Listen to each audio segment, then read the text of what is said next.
Attorney Engineer, ito ang tanong.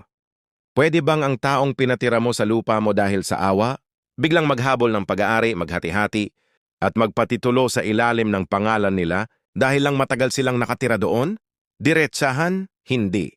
Ang pagtira sa lupa ay pahintulot, hindi pagmamay-ari. Ang tawag diyan ay tolerance.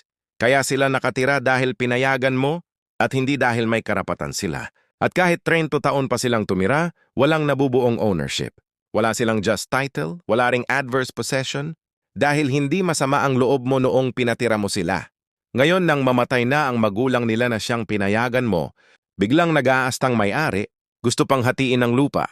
Tapos patituluhan, hindi pwede. Mas malinaw pa sa sikat ng araw. Hindi nila maipapatitle ang lupa mo dahil hindi sila heirs ng property, heirs. Sila ng pahintulot, hindi lupa. At ngayong gusto mo nang gamitin ang lupa, ayaw nang umalis, nagagalit pa sa iyo at minumura ka pa. Hindi lang iyan kawalang hiyaan, iyan ay illegal detainer. Ano ang gagawin mo? 1. Bigyan mo sila ng written demand to vacate. Ilagay ang petsa at pirma mo, ibigay sa kanila mismo o ipadala via registered mail. 2. Kapag tumanggi pa rin, kahit gaano sila katapang o kabastos, magsampa ka na ng kaso for unlawful detainer sa MTC. Dito mo ipapakita na tumira sila dahil sa awa mo, hindi dahil sa pagmamay-ari. 3. Pwede ka ring magpa-survey sa GC Land.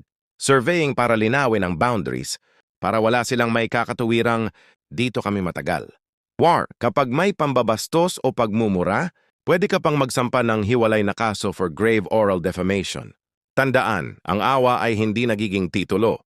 At ang pakikisama ay hindi nagiging pagmamay-ari. Kung ikaw ang nagmamay-ari, may titulo ka, ikaw ang may karapatan. Ang pagtira nila ay natapos na nang bawiin mo ang pahintulot.